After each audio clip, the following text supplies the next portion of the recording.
What's up, Dirt Treks fans? Luke here, bringing you guys a special walk around today, something a little bit different than what we normally do. Today I've got Mike from Terra Off-Road, and you might recognize him. He's been on the show a bunch of times with some of his really cool builds. And today we're going to do a walk around on his latest ATV build. And you guys are asking every day for more and more ATV content. We know you love ATV content. ATVs are not dead. So we thought we'd bring you something just a little bit different, a little bit special, and have Mike explain to us why he built this vehicle the way he did and what he built it for, most importantly. So Mike, let's start off with what is this vehicle for and why did you build it? Sure. So this is a 2022 Can-Am Outlander Max 650 DPS. And the reason that I bought this platform is just versatility. I think that the Max chassis, obviously you can go from 1 up to 2 up riding, and with the LinQ system, you can change it to however you want. So if you're a hunter, you're a fisher, you want to go multi-day trips, this is a platform that allows you to do that. Probably one of the other questions is why a 650? I love the engine. It's one of my favorites that I've ever ridden.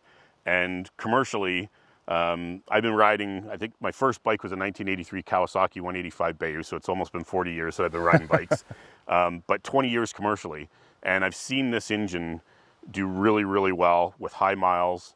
It's just reliable. Yep. And ultimately, with my builds, that's what I want to do is reliability, survivability, and convertibility, versatility. Right. And so this offers all of that. And you went with, this is interesting, you went with the DPS package, which is a base model, right? Yep. And this is something that we've talked about on the show. I've talked about on a lot of test rides many, many times, that if you're going to build a vehicle, if you're going to take an ATV or a side-by-side and then build it up, why are you buying the XTP or the full jam versions? Why are you buying these limited edition models with cool wheels and tires and upgraded suspension and all these extra parts when you're just going to take them all off and waste all of that money? And Yep. Mike, without us even talking, maybe you watched the show, maybe I inspired this, I don't know, let's think about it. But like, you did that same thing because you knew you're going to take all these parts off, so why spend the money on a fancy aluminum wheels when you're going to put your own on, right? Exactly. And you know what? The reality is if you buy that upgraded model and you take those wheels and tires off, there is a market for it, but they're actually harder to sell than you can think. Because everybody's doing the same thing. Exactly. Yeah. So you don't get return on your investment. And if you're going to change a bunch of stuff out, like somebody that's going to buy a Jeep Wrangler and go put a V8 in it and big 60 axles and 40s. Why buy a Rubicon and pay for all that stuff twice just to take it off and put it on a used marketplace? So I wanted the 650, I wanted the Max, but I knew I was going to change so much stuff, it just didn't make sense.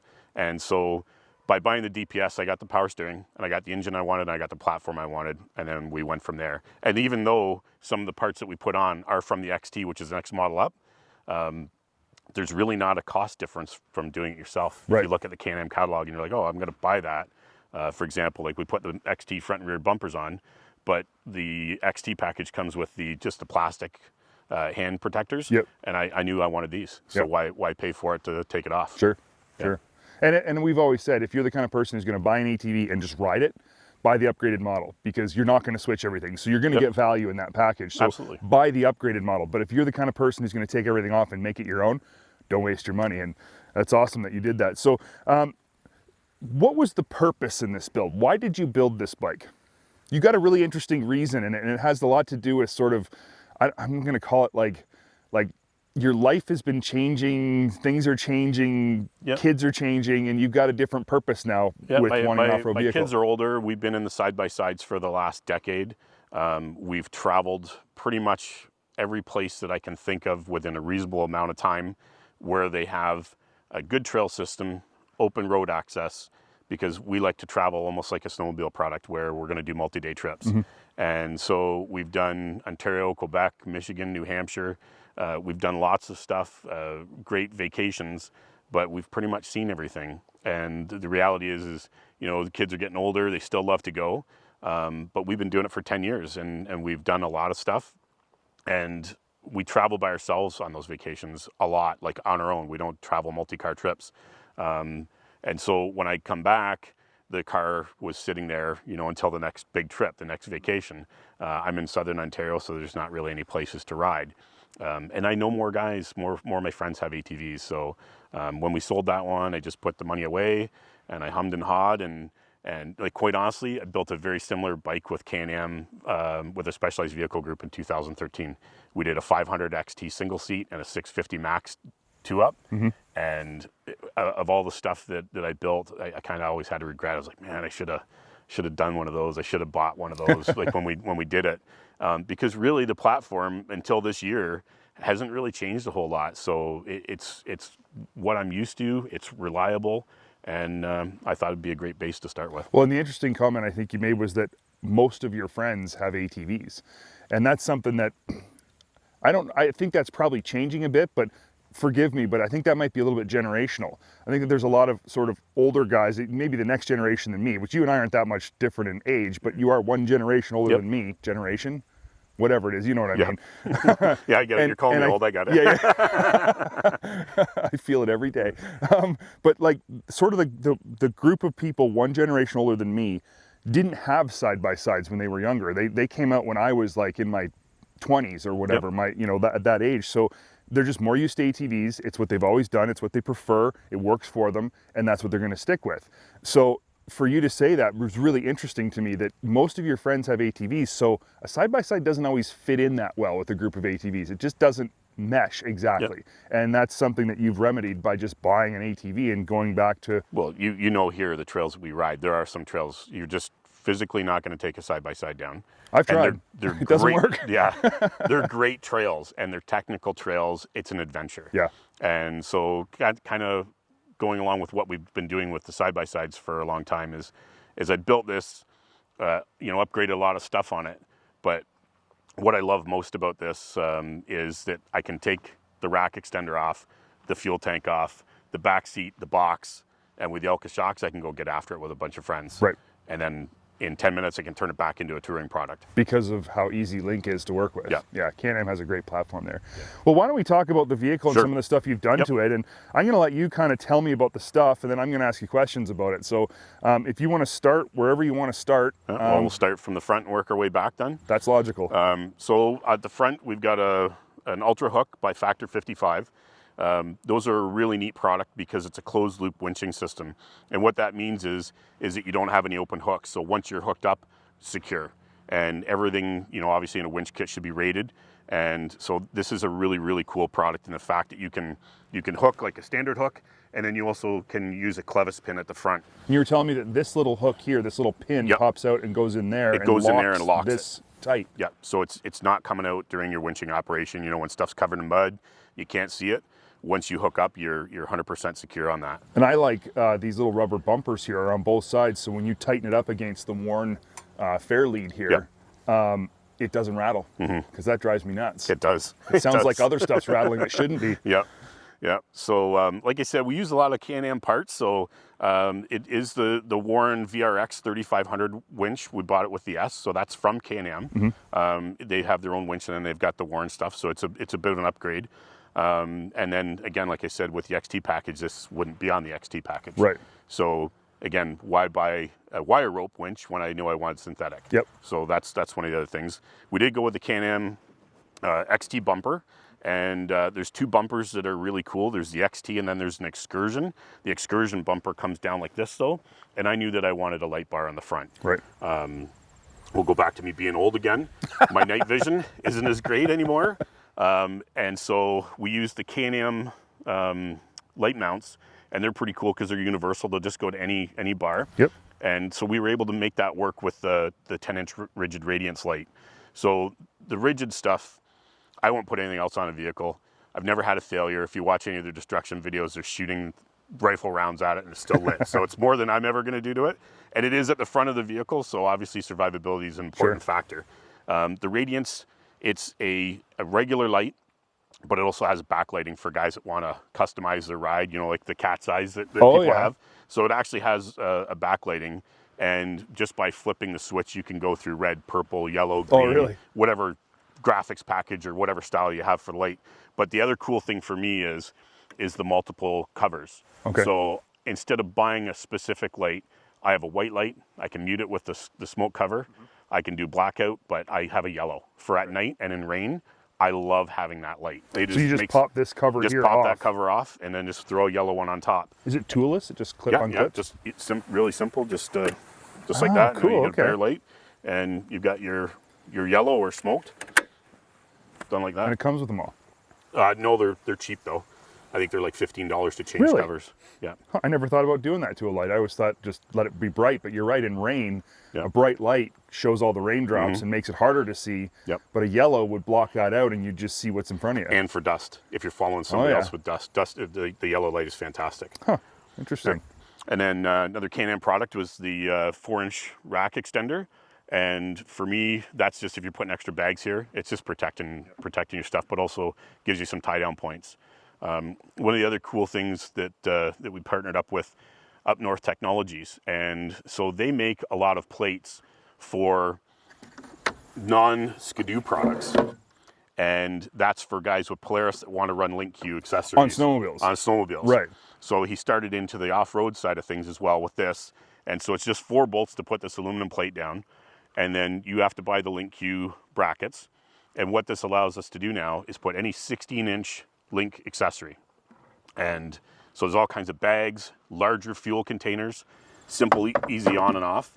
And it's only a gallon, but it basically, this is a 5.4 gallon tank. So it gives us another 20% 20% fuel range. of fuel. Just- And this spacing, the reason this is important, like this has link attachment points Yep. on it already, but not spaced at 16 inches. And that's the difference. A snowmobile link system is a 16-inch wide system exclusively. Yep. So if you want to use any of their snowmobile accessories, you have to buy this plate adapter to make them work, because there's nowhere on these racks that's a 16-inch spacing. So something to consider if you guys have snowmobiles and already have link accessories, you want to use them on your ATV, this Up North Technologies plate is going to allow you to swap all of your stuff over. You got a gas can, you want to take it on your ATV? Exactly. Now, if you don't mind me asking, what is that retail for? Do you know? I think they're around 200 US, somewhere around there. So that's a pretty cheap way to use all of your, to reuse all of your accessories from one season to another. Yep. And then this is actually not a gas can, is it? No, it's just one. You got to come over here a bit more. See, this is how often I use link stuff. There, now drop it down. There you go. It's actually an oil one. The theme of the bike, obviously, was kind of blacked out stealth, and so I didn't want a big red can up there.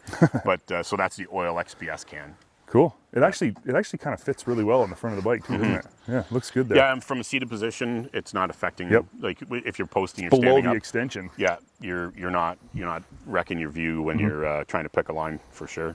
Now let's save the real fun bits underneath for the Okay. end. All right. Let's just keep going on the top side. Okay, sure, sounds good. So like I mentioned, instead of the XT plastic, which don't have any supports out here, so if you're riding, they're great for wind and they're great to keep your hands a little bit warmer. But if you really contact a branch, it's going to bend back to your hand. Yep. And these are the upgraded ones that you'll see again on some of the higher end units. Can-Am does a good job with these too, because they are super durable. They're a complete loop. Yeah. They're not just an arm and an arm with a plastic cover. They're actually a loop of, I assume that's cast aluminum. Yep. With the plastic cover mounted to it. So as far as handguards go, these are probably some of the most protective ones you can get on an ATV. Yeah. Really. And I mean, to me, it's like a race product. Yeah. It really is. They're pretty high end. And again, with some of the stuff that you don't get on some of the models, but Can-Am offers, is we went with it's Canada, right? So we ride all seasons here. I went with the heated hand grips and throttle. And that's a Can-Am product. That's a Can-Am product. You know why? You know why that surprised me? Because I didn't even notice it when I was looking at this bike earlier, because it fits in so well with all the switchgear, which proves the point that it's a well-integrated product. Yeah, it is, yeah. The grips aren't fat either. That's what I don't like about heated grips. Yeah, some of the heated ones, they're you really can't tell. They're pretty much, I think, the same diameter as what it is factory. So. Right on. Yeah. And we got some toys up here, some interesting stuff. But there's actually something more going on here. You got some stuff going on with your shifter, don't you? So one of the things that I've read, I haven't had a personal failure with it, but there's a plastic plate in here that attaches the shifter, and with use, it tends to be a weak point. So we bought an aluminum one, just a billet aluminum. There's all kinds of different ones out on the internet, and so we put that in. It's a pretty simple upgrade. And the one thing that this model doesn't have with the DPS model is it doesn't have the digitally encoded security system. Right. So we used, again, another Can-Am part, which is a shifter lock. Interesting. I've never actually even seen one of those in use before. I know they sold them, but I've never seen one. Yeah, so it's a keyed lock, so somebody just can't put it in neutral, and and it's just one step of security when we're out someplace. Right on. Yeah. And then up on the dash, like I said, a lot of times for us in the side-by-sides, we travel by ourselves. We're traveling in the United States. As a Canadian, you buy your US upgraded cell phone package, which doesn't seem to work very well in my experience. And so with my Ram Power Wagon build, we've got a Garmin Overlander in there, and it's a fantastic GPS, but it doesn't help us with communication. So I really looked at a lot of different products, from a ham radio and having the ability to use that. Kind of the eye opener for me was traveling in New Hampshire, where all the hills around there, like right the White Mountain Range, are like 3,000 to 5,000 feet. And on the Success Trail system, there's very few places, but they actually have a signed cell phone signal here, which I think is fantastic. But in the back of my head, as we're traveling by ourselves, is like, okay, I'd look at my mileage, because that's now 6 miles back that way. Right. If something were to happen, I've got a 6-mile walk before I can get signal. Yep. So with this, the Garmin Overlander, it's a big product. I wanted something smaller. So this is a Garmin Montana 700i, and the I means that it has in reach. So you'll see over here there's an SOS button, and so it works as a GPS. It has topographical map, SD card capability. So the other thing is, with this one, we've partnered with Track Maps out of Quebec, and they offer topographical maps, blue charts, and also trail maps. So they have all of the system here on a topographic, on a SD card, so you can just switch back and forth. Yeah. I use this on my inflatable boat when we travel, and I just pop a blue chart card in, Okay. and pull it out, and so I can change it. But the cool thing with this one is not only is it GPS, but it has the inReach technology, which allows you to send messages via satellite. And receive? Yep. So whether you're checking in, you're letting somebody know you made it somewhere where you don't have cell phone signal, or you have a problem and you need that SOS button. It is subscription based, but the nice thing is it's not like you sign up for a year. If you're a hunter and you only want to use it for, October, November during the deer and moose hunt, you buy it for 2 months, and then it goes into a static mode. And So, you were saying that it actually can Bluetooth to your cell phone, and you can send a text right from your cell phone. yeah, instead of using the... As if it was a cell phone text you were sending, like it doesn't feel any different. Yeah. That's pretty slick. Yeah, it's a great platform, and in my opinion, the screen is a nice size. I can read this at speed. Like, if you're gonna really look at something on the screen, you're gonna slow down a bit, but I can see what my heading is, I can see what my speed is, and it's all changeable. Like, you can change all that information. Yeah. And then for comms, just with riding with a group of friends, we went with a rugged radio, GMRS radio, and so it's a nice little compact package, and they also come with a microphone. So if you want to belt clip this and then run a microphone up top, you can do that. And again, me being old, I don't search Amazon like a younger person, so sometimes it takes me time to find these things. But we used a Ram mount. This is called their finger mount. So, but the issue with the fingers was that it was always going to be pushing buttons. Yep. So it took a little while to find a nylon holder that then I basically attached to the back of the mount. Yep. So it's kind of looks like a mag holder. Yeah, yeah. it is a GMRS radio holder. But, is it really? Yeah, but it has these rings for a strap. Yep. And so it fit perfectly to zip tie it on there. I'm never going to live down this age thing, am I? No. I called you old, and now you're going to haunt me. Right on. Yeah, and then we did some custom switches for the Ignite. I think that's called Switch USA. Really cool website, because you can make the switch on their website. And put whatever you want on it. Put whatever you want, use different symbols and stuff like that. And so whether it's a 3-way like this one here, push down for the main light bar and then push it to the bottom for the backlighting, or just an on-off for the rigid Ignite at the back. Cool. I didn't know that site existed, but I can foresee us using that in future builds. Yeah, they do a lot of power sports boat stuff. Okay, that's their background. Right. I guess we should talk. Something you can't see is Dalton. We upgraded the clutches because we went from a 26-inch tire to a 30-inch tire. Okay. So those guys are the experts. You call them up, you tell them, this is what I'm building. This is the size of tire I'm going to. And it was as simple as a spring change. So we went with the yellow black on the primary, which when I told them I was running 30s and they were a heavier tire, that's what they suggested. And I mean, I don't have a ton of time on the bike, but it engages nice. It feels factory. Right. Yeah. That's an important thing a lot of people miss, not just with size of tire, but weight of tire. Yes. There's a big difference on the inertia in your drivetrain, getting those tires moving, slowing them down, shifting, especially with a CVT. The weight of the tire can make a huge difference to how that works. And lots of times people just say, oh, I went to a bigger tire. Yep. But how many pounds did you add to each corner? That's an important factor as well that people miss a lot. And suspension wise too, it's unsprung weight. It's way out there, and, and it can certainly be a performance robbing modification. So there's always that give and take. You know, are you putting a tire on that has better survivability? Are you putting a tire on because of the environment you're riding in? But there's trade-offs. Okay, so back of the vehicle, obviously there's some visual stuff you can see, and then there's some unique stuff that I haven't actually seen before. So explain to me what's going on. Let's save this for last because I want you to open it and just explain a little bit about what's inside. But down here, what's going on?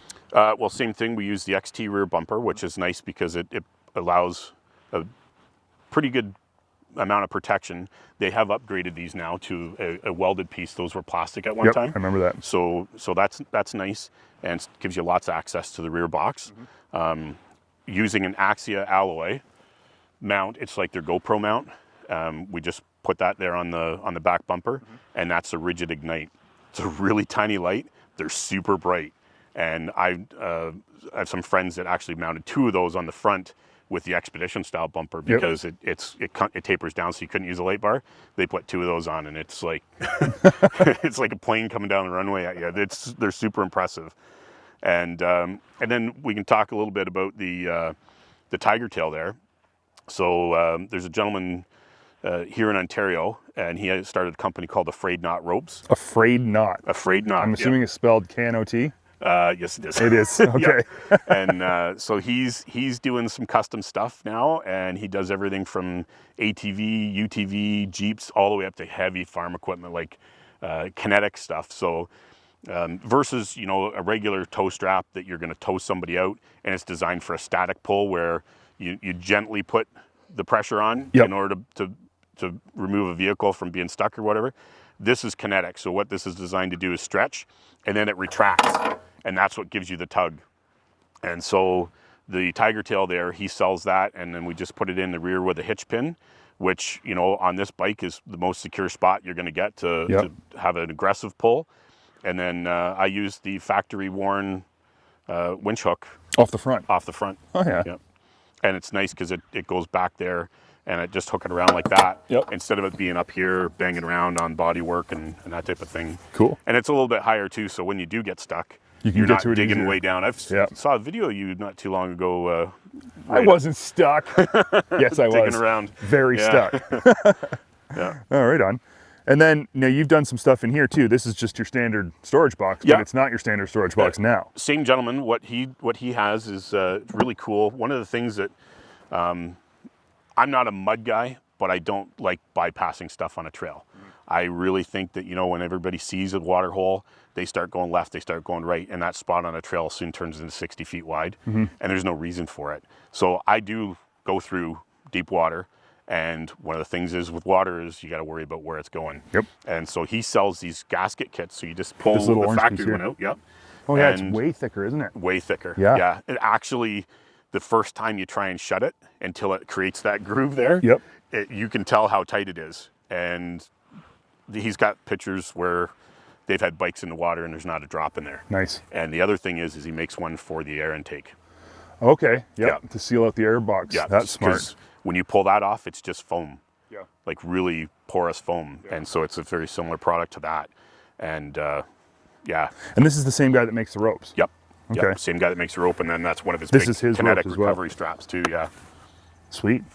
All right, so let's, this is a big storage box. But I know that you are always, if I'm gonna ride, I wanna ride with you because you're always prepared for everything. So what is in here? I got all kinds of stuff in there. So, all right, well, we'll go through it real quick.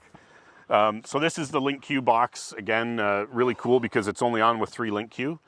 And the rear rack is designed, I think, for 200 pounds.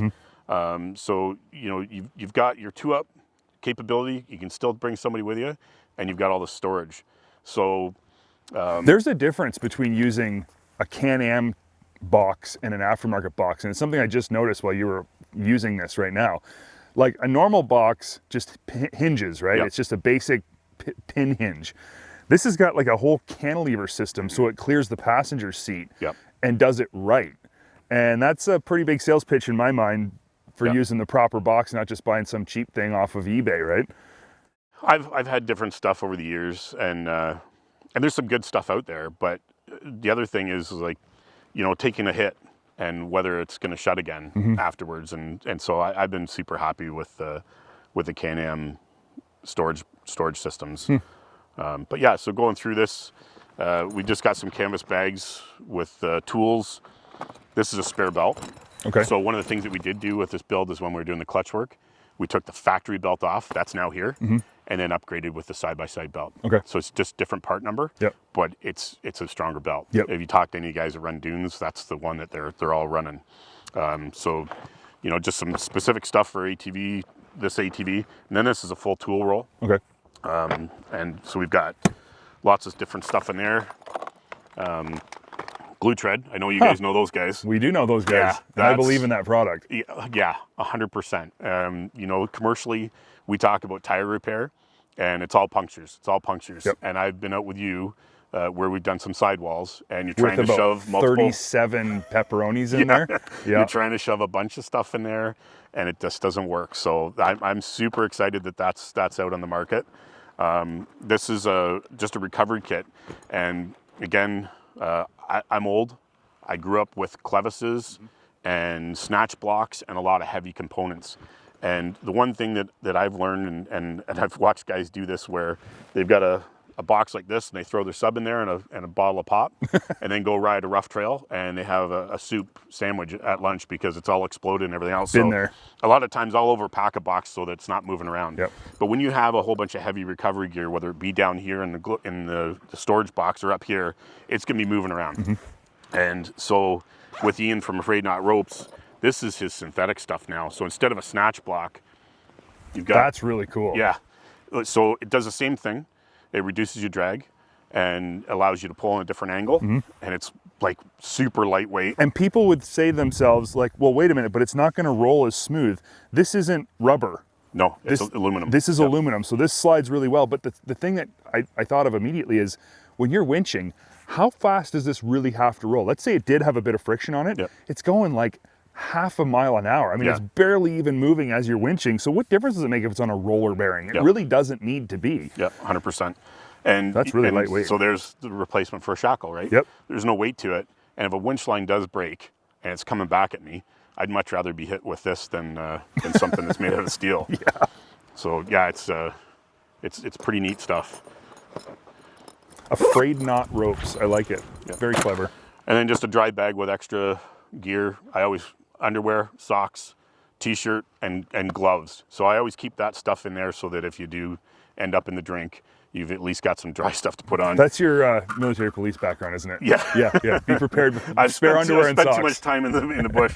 And this thing right here, I never leave home I have without one of those. Yep. Simple pruning saw from the hardware store. Yep. Better than anything else I've used. And then a lunch bag. You're putting your subs in there again, so it's not getting compressed. It's just a plastic inner. It's a $15 lunch bag, but it makes all the difference in the world when you're putting this together.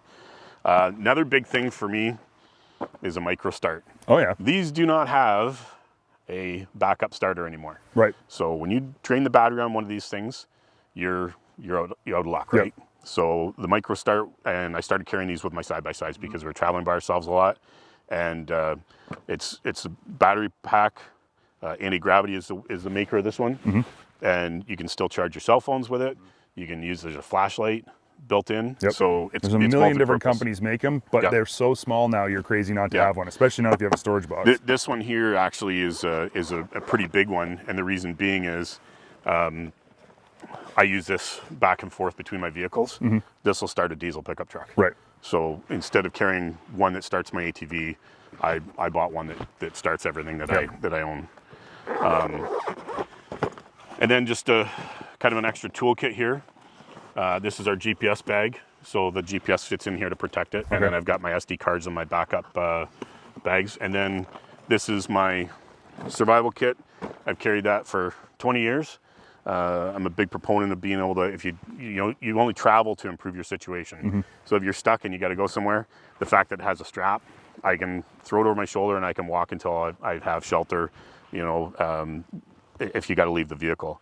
And so I've got food, fire starting kit in here, first aid, and all good to go. It was because of you that I carry one of those now too. Yeah. It's smaller than yours, but it has enough stuff that I could survive a night if I had to. Yeah. And before you and I talked years ago, I can't remember what we were doing, but it was something we were doing together, and you were telling me about some of the situations you'd been in real life, Yeah. where you needed it. I was like, you know what? We're far enough out on some of these stories that it probably is not a bad idea to be able to start a fire. Yep. And just even having a couple power bars or something like that makes all the difference if you're not coming home. Yep. Like I stopped telling my wife I'll be home at 10 o'clock because there were times where I wasn't. Like we had a Jeep catch on fire one night and basically had to rewire the thing, and I didn't get home till 10 o'clock the next day. Yep. Back to the InReach now, that's great because you can tell them what's going on. Yep. But yeah, having a safety kit, and I always say there's guys out there that are happy to go in the bush with a Leatherman, and maybe they're super extreme survival guy. That's great. I'm not that. I've got some military experience, lots of law enforcement experience, spent lots of time in the bush. But I think because I've done some of those courses and been in a survival situation for multiple days with no sleeping bag, and this is what I took in there for multiple days, what you can fit in the pack. Yeah. And so you learn what works and what doesn't. And I think that's a really important thing, is don't find some shiny gadget and then try to use it the first time. Right. When you need it. Figure it out. Practice with it. Practice with your fire starter. Make fires, build stuff. Go through your first aid kit, know what's actually in there when you need it. Yep. And so that's a big thing. But Well, there's a difference between proving something by using the least amount of stuff possible, right? Like carrying just a Leatherman and then being able to start a fire. But there's also something to be said for doing it easily because you're on an ATV and have enough room. It's not like you're hiking through the bush for 100 miles, right? Yeah. Carry the stuff that works. A big thing for me is on the sleds. Is guys might have stuff like that in a bag, but if you're riding on the frozen lake and you drop through, you get out all the safety kit and it's not doing you any good at the bottom of the lake. So I always carry fire starter on me in a pocket. I do too now. Yeah. Okay, so that covers off the top side of this thing. That's the top, yeah. Now let's talk about the fun stuff, which is down on the bottom half. Yep. I mean, this is the stuff that makes this thing rideable and makes it work the way it works, right? Yep. So let's start with the most obvious. Let's start with the wheel and tire package. Okay. So the tire package is a MRT, Motor Race company, and it is their Pro Armor Crawler XG. And so they're heavy duty. So it's a Pro Armor tire, but Yep. you're saying it's MRT, it's the company that makes it. Yeah, Motor Race tire. But it's licensed by Pro Armor. Yeah, so it's the Crawler XG. Yep. We used a We've very used these before. similar tire on my last X3 build. Yep. And I was so impressed with them. I stopped carrying a spare. They're 8-ply, they're bulletproof. They are a multi-terrain tire, probably one of my favorite tires I've ever run. Right. To give you an example, so it's a 3/4 inch lug. The first 1/4 inch is a sticky compound. Yep. Which, obviously on roads is going to wear a little bit faster. But we turned some heads at Silver Lake Sand Dunes with 4 of us in my turbo car with a barbecue in the back at the drag races, and we were beating some turbo 2-up cars running paddles. They hook up, and they clear really well with the extra protection on the sidewall, but also gives you traction there too, right? Yep. All along here, this grip. Yeah. So I'm super impressed with those tires, and we did a square setup on this. Yep. So now I can rotate front to back, left to right. It's like running a sled down the road where you're wearing your front left carbide all the time. Yep. So this way, if you're doing a bit of road riding, you can move them around. Yep. Tires are an expensive product. They're an expensive upgrade. So if you can make them last, then that works. So, and then they're wrapped around a set of Method 401s. They're a true beadlock, and they're a 4-3 back spacing. So what that did was put the tires out about an inch from factory, and the overall width went from 48 factory to 51.5. Okay. So you have a little bit more stability in an off-camber situation. Yep. It also looks cool. It also looks cool, yeah. Now I see a familiar logo Yes. down underneath the front of this thing, an S3 logo. So explain to me why I see an S3 logo underneath this bike. Well, again, I'm not a mud guy. I wanted to I wanted some extra ground clearance because it's a Max chassis, it's a longer chassis. And I didn't want to lift. I didn't want to do a 4-inch lift. I didn't want to do a 6-inch lift. So S3 Power Sports, they sell a +2 arched A-arm. So +2 meaning +2 width. No, +2 means it goes forward. Extended forward. Okay, interesting. So that allows you to run a 30-inch tire without a lift. They can actually without rubbing. With no, well, we did a bit of a trim on the plastic just to be on the safe side, but they actually advertise up to a 32. So they make the kit for the Outlander and the Renegade. And I mean, look at them. They're the only thing that doesn't have a skid plate on it, and we don't have to have a skid plate because they are so beefy. Is it an upper and lower? Upper and lower. It's a combo, yeah.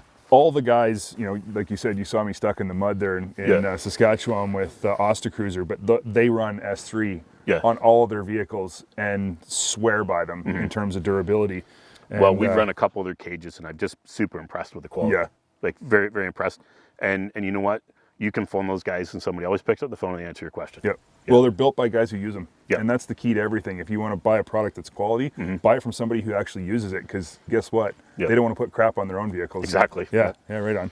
So this gives you the ability to run the larger tires, but it also adds to stability. It makes the vehicle a little bit longer. So in your climbing scenarios, you're going to be more stable. So we're 2 inches longer. We're 3.5 inches wider. And because we went from a 26-inch tire to a 30-inch tire, divide that in half, gives you another 2 inches of ground clearance. So with no lift, that's where we ended up with.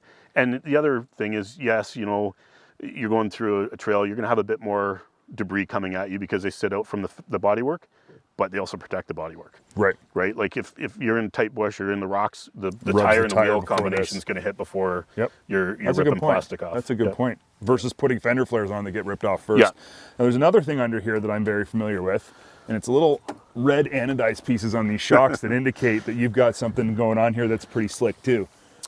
Yeah. So again, talking about buying a base vehicle and putting something on it, this is really the biggest change in the way that this thing is going to go down the trail. And we went with the Elka Stage 3s. Yep. So they've got 1 to 5s, and my first experience was this when we built the Expedition with you guys, and we did the Elka Stage 5s. Yep. I was blown away the first time we took that out. We did a ride in northern Ontario here, and there was a gravel pit, and you could come up on a nice big berm, and then there was a set of whoops. And I went up, and I went through the whoops, and I was like, holy cow. You know, nobody's head's bombing around. The car moved. The suspension moved. The car didn't. Yep. And so I came back around, and I went another 10 miles an hour faster. And I kept doing that. And I was like just looking at my family going, oh, you know, this is unbelievable. And so when I knew what I was building this for myself, I knew what I want to use it for. I do ride with you guys sometimes. And I wanted something that, you know, realistically, where I ride, 1,000 cc is great, but you really can't use it all the time. Yep. And it's the same with the turbo cars. Other than when we've been in the dunes, that horsepower in a lot of places we ride, unless you're in a deep mud, it really isn't usable. You can only go down a trail so fast. That's right. This makes all the difference in the world. Yep. Is how it's going to go down. The fact that it's planted, you know, it's not throwing you around. You're in control of the vehicle. And the adjustability on these, while not the Stage 5, it's a happy medium. Yep. Well, from a vehicle that has no adjustability at all, right? Yeah. But I mean, when you're adding these sets of tires, heavy tires and wheels, a higher ply rated tire that's going to be stiffer just in general, having a shock that can handle that, but also can help smooth that out, because that's going to be a rougher riding tire than a stock tire for sure. It's 8 ply. You're not having any sidewall flaps. That's right. So you want to go to a shock that's going to not just maintain your ride, at least maintain your ride, but in this case, it's going to improve it. And Elka is such a great company. You know, you call them and you tell them, here's what I'm doing. Here's what you know, my vehicle's gonna have this weight of tire. You can go through all their specs and they'll build you a shock that works for you. And that was a big thing for this, was like, you know, I put them in the same boat as the guys from S3, is you phone them and somebody picks the phone up. And Dalton, this is one I'm building, because until you've done it before or you've ridden somebody else's, there is a bit of, I don't know if that's gonna work or how it's gonna work. So you rely on the experts, and when I told them exactly, hey, this is the bike, this is the CC, this is how much I'm going to have in the back box. I carry stuff, I'm going to have fuel in the front, and I'm going to have a bigger set of wheels and tires. They wanted to know the weight of the tire, and they built me a set of shocks for this bike. And that's not just because it's you. No. They do that for everybody. Yep, exactly. Yeah, that's why we always recommend, if you're going to buy shocks for your ATV or side-by-side and you're not afraid to spend a little bit extra money, it's 100% worth it to go with the Alcas, because they build a shock specific to your purpose. So you can actually say you got custom shocks made. Yeah. Because you did. Yep. But you don't have to. That's a good thought though there. You don't have to go with the stage 5. You really don't. And that's something that, you know, we talk a lot to our viewers about, is just because we've done it on a build doesn't mean it has to be done that way. But a stage 3 Elka is so far and above any stock shock on pretty much any ATV on the market right now, that it's a lot more affordable option than a stage 5, but still gives you that awesome ride. You don't have to spend the $4,000, $5,000 for stage 5s. Yep. Yeah, that's an interesting setup, but definitely one that's going to make a huge difference on this thing, especially with your wife on the back. She's going to be appreciating those Elkas. She will, yeah. Yeah. And you know, I think it's important to say about these guys too, is that for somebody that has an older machine, is the stage 1 is a fantastic upgrade. Yep. And when you went to put your dollars down versus going in and buying a factory replacement, you're probably not much money at all. You're going to have a really nice shock package and an upgrade, but really not spend any more money. Yeah, for sure. Yeah. So last part of it is the obvious part, is the wrap, which I like, because it almost has a little Canadian, It does. like a They're maple leaf yep. in there. It's very Canadian, but it's good looking, stealthy, going to be somewhat invisible in the woods. Yep. When the leaves are down. And because of the look that I wanted for the vehicle, that's another thing, is this gray color was only available in the DPS. Oh yeah, you mentioned that, yeah. Yeah, so I knew the kind of the color starting point I wanted. And so Mario Design in Barrie, they did the Black Devil for us, and so, you know, they're a fantastic group in there. And I found basically the camel pattern that I wanted, and then I worked with John there and Mario to come up with different colorization, and then with all our sponsors, and we have the topographical lines up on there with it blend together. So they do sleds, ATVs, UTVs, motorcycles, you know, business trailers and whatnot. And so, you know, they're very well versed at it, and they're familiar with power sports stuff too. So they provide a quality product. Yeah. And then one other guy I want to mention is John at Bookhouse in Aurelia. He's a power sports guy, and we're all familiar with the delays with COVID and back ordering and everything to get this build put together. He's a Can-Am mechanic, and he helped us out in a big way of putting this all together kind of last minute. We've been waiting for parts from this place, from that place. Not a good time to try and do a custom build. Yeah, no kidding. No but kidding. yeah, we had some fantastic companies that helped out, and I'm super stoked. And you know, the fact that they're not building 650s after this year, that I got one. Yeah, because I am truly that excited and happy with that engine and the longevity that I've seen out of it. So I'm glad to have one for sure. Well, that is a very nice build. It really is. It's got a whole lot of stuff on it. So many people build their ATVs and side-by-sides, and they put stuff on because it's cool, not because it's functional. It's just, I wanted this piece for no reason. I just wanted that piece. But every piece on this you put on for a very specific reason, and I really like that. There's nothing on here that you don't need. There's all the stuff that you would need or will need. It's not necessarily flashy, but it's functional, and the whole package turns out to be pretty flashy when it's all said and done. So that's a really nice build. And I guess I noticed there's still these little nubby things on the tires up here. So the only thing left to do is get out and frickin' ride it, right? We're going today. All week. We got the whole week set aside. We're going today. So awesome. That's why I wanted to do this today, because it's probably not going to look like this after a week Ever in Halliburton Rock. Great. Well, listen, thanks so much for coming out again. We appreciate it. You know, like I said, you've been on the show so many times. Everybody knows who Mike is, and the builds that we've done together are some of the most impressive that we've done on this show. Oh, thank you. And certainly some of the stories that people have enjoyed watching the most. So thanks for bringing this thing out and showing what you got going on next as an old guy. Yeah, as an old guy. Right on, man. Maybe it'll be beating you down the trail. Oh, okay.